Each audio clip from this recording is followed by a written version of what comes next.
There's no way around it. Creating content's kind of weird right now. And if you are in any group chats or you're alive in society right now, there's probably only one thing that people are talking about. Do I even have to say it? Social distancing with the coronavirus is now going to impact our lives, and specifically how we can look at our lives and look at a silver lining in all of this. I did want to share some tips for ways that I'm going to use this time of social distancing to improve myself and try to find the positives out of being isolated or being at home a lot more than I usually would be. With these ideas, you might be able to find some things that will help you get through the unknown, whether that be the next 3 months, 6 months, hopefully not more than that, of less time with people that we love and know, and less time traveling, less time doing things that we normally would be doing. My name is Jordan Carroll, aka The Remote Job Coach. I usually spend time talking about how companies and individuals can make the transition to remote work, and also how to live the optimized nomadic lifestyle. Now today, it's going to be a little bit different, as I've fallen into the trap of creating content about the coronavirus.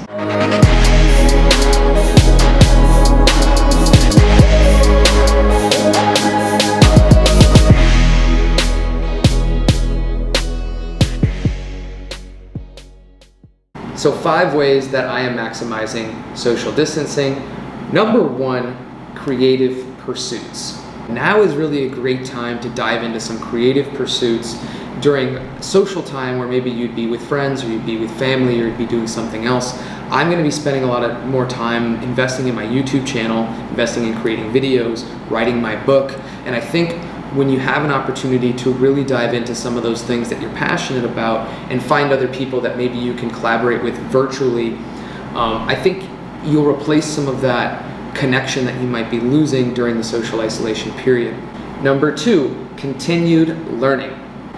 Now, a lot of us have invested in courses or e-learning or things that maybe we bought a while ago and we haven't fully taken advantage of those courses or of those things, the books that we've bought as well. That's been me. I've always been someone who purchases things that look good for my personal and professional development, but then will say, I'll get to it later.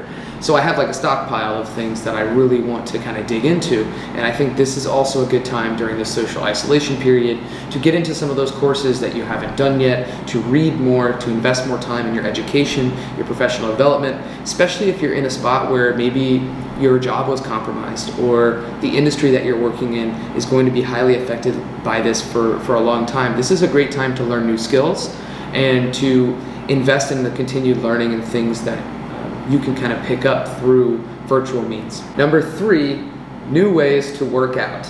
So I'm someone who usually likes to be outside when I work out, and one of the examples is there's a basketball court here in Playa del Carmen, pretty close to my house, and I'll walk over there and play maybe 3 times a week. So now that the social distancing has really started here in Mexico, not being able to go out and play basketball and also avoiding the gym, which I think is kind of going to be a hotbed for this thing to spread, I need to find new ways to work out. My recommendation to you is find some ways where you can do different types of workouts and stretching and things at home that maybe you hadn't tried before. Number 4, practicing gratitude. So I have a couple different gratitude practices. One of those starting with the 5-minute journal. So journaling is like a really big part of my life and something that I do in the mornings and at nights. And I think that in addition to that, this experience dealing with this pandemic has really allowed me to extend some of that practice to practicality and to real life. Because when you go outside and you realize you can't be in certain places, or you can't be around your friends or your family, or do some of the things that maybe you would have been doing, it really gives you a sense of gratitude for the times that you could, and you can reflect on those times and really think about how much they meant to you, and then you can practice that gratitude with the people in your life who you're grateful for. Getting in contact with people that I usually don't, and realizing how much they've made an impact in my life. and really getting a sense of awareness of how my life was before this and how things were normal, and then having just more appreciation for that. So when this all subsides, which I believe it will at some point, I will be able to really sit within that gratitude and enjoy being present even more. Number 5 is experimenting with my diet. I'm not really sure what kind of access I'm going to have to certain types of foods that I usually eat. Now again, here in Mexico, there has not been any extreme measures taken yet. Restaurants, grocery stores, all still are stocked, still available. So over the coming week or two, I think we're gonna find that a lot more things are gonna be less accessible. So that's gonna force me to be creative with what I'm eating, and also to be experimental with my diet and figure out what kind of things are important to me to have, how do I get the macronutrients that I need. So I'm gonna kind of play with that and see what my body likes and enjoys, and I'm just using this opportunity to maybe try and cook some things that I wouldn't have cooked before. So maybe that's something that you wanna try as well. Number 6, fasting. I also see this as a really good time to do an elongated fast.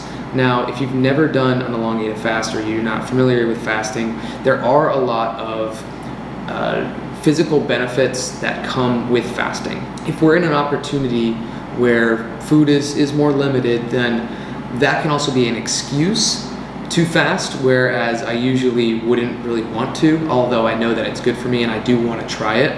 I just love food so much and I eat so much.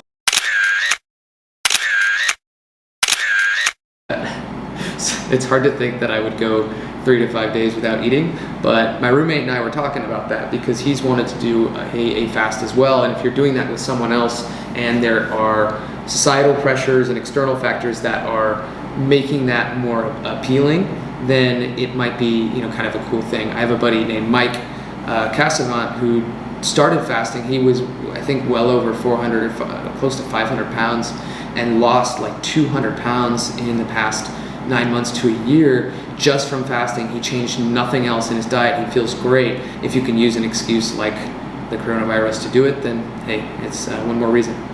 7, last but not least, planning. A lot of people's plans have changed. Now, I had an event that I was going to next month, a cruise actually, which is probably the worst thing to do, go on a cruise during this pandemic. But when I think about the plans that I had for the rest of the year, the plans and things that I want to accomplish, now having a very different perspective of what's going to unfold, I can reevaluate and readjust my plans. I think what's going to be helpful for me is to look at contingency planning and basically saying, if this were to last for 3 months, what is it that I want to accomplish? What are the goals that I have for myself? And if this were to last for 6 months, same thing. And then kind of back into the different things that I was going to do later this year. I have a wedding that I'm going to go to. I have a mastermind training in Las Vegas I was going to go to. And just figuring out, if I can't go to those things, what am I going to fill that time with, and how does that impact my goals and what I want to achieve? So I think it's really useful for anybody who wants to use this time as a reflection period, not only to be grateful, but also to look forward and see what are the types of things that they want to get done.